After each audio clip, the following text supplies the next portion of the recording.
ചെയ്ത ജോലി കൂലി ആവശ്യപ്പെട്ട് KSRTC ജീവനക്കാരുടെ സംഘടനയായ CDF നേതൃത്വത്തിൽ ഇന്ന് നടന്ന പകൽ പന്തംകൊളുത്ത് പ്രതിഷേധ പ്രകടനം.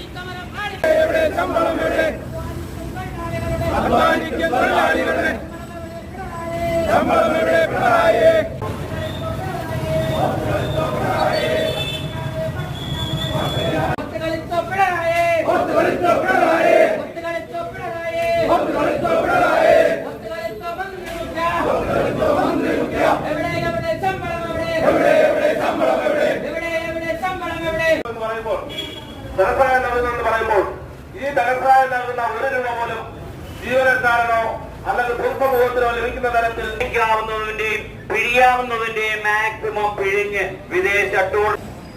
കഴിഞ്ഞ മാസത്തെ ശമ്പളം ഇതുവരെ നൽകാത്തതിൽ പ്രതിഷേധിച്ചു.